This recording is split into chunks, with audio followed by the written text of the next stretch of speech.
TV serial मन अति सुंदर में राधिका कर रही है दिव्यम के पापा की थेरेपी, क्योंकि उसे आया था डॉक्टर का फोन कि उसे आइस थेरेपी करनी है। इसलिए देर राधिका बिना घर वालों को बताए यह सब काम कर रही है, लेकिन रानी यह सब देख रही होती है।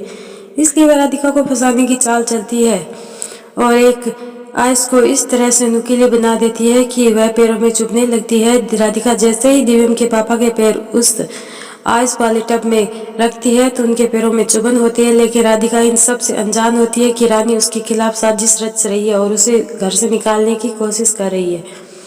तभी दिव्यम के पापा बोलने की कोशिश करते हैं, लेकिन वह कुछ बोल नहीं पाते। लेकिन राधिका को लगता तो है कि दिव्यम के पापा कुछ बात कहना चाहते हैं, लेकिन वह ऐसा सोचती है कि शायद उनके पैरों को यह आइस ठंडी लग रही है, इसलिए वह ऐसा कर रहे हैं। इसलिए वह उनको धीरे से बताती है और कहती है कि पापा जी, आप ऐसे करेंगे तो आपके पैरों में नसें चलने लगेगी और खून दौड़ने लगेगा, आप जल्दी ठीक हो पाएंगे। लेकिन तभी रानी दिव्यम से कहती है कि आपको आपके पापा बुला रहे हैं। दिव्यम जैसे ही अपने पापा के कमरे में आता है तो देखता है कि उनके पैरों से खून चल रहा है और आइस उन्हें चुभ रही है। तभी वह राधिका को रोकता और कहता है कि राधिका, ये सब क्या है? तुम्हें एक बार सब चेक कर लेना चाहिए था। देखो पापा के पैर कितने जख्मी हो चुके हैं। इतने में सभी घर वाले वहाँ आ जाते हैं। सुजाता राधिका को थप्पड़ मारती है और कहती है कि इसका प्लान पहले फेल हो चुका है, इसलिए दोबारा कोशिश कर रही है तुम्हारे पापा की जान लेने के लिए।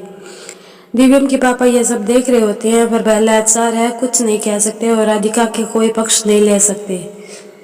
तभी दिव्यम बोलता है सुजाता को, लेकिन उस दिव्यम के बोलने से पहले ही सुजाता दिव्यम को चुप करवा देती है और कहती है कि मुन्ना, आज तुम कुछ नहीं बोलोगे।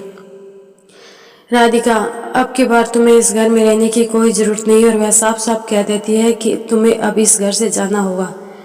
तुम मुन्ना के पापा की जान लेने से पहले इस घर से चली जाओ। तुम्हारी चाल यही है कि तुम किसी तरह से उनको तकलीफ दो, लेकिन अब ऐसा नहीं होगा। यह रानी सब देख रही होती है और मन ही मन खुश हो रही होती है कि दिव्यम की जिंदगी में अब सिर्फ और सिर्फ रानी ही है।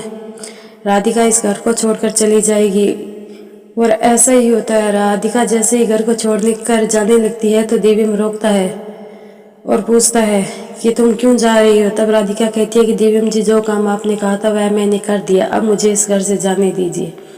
आखिर ऐसा क्या काम था? दिव्यम ने राधिका से ऐसा क्या कह दिया जिसकी वजह से राधिका को घर छोड़कर जाना पड़ा? यह सब अपडेट जानने के लिए देखते रहिए।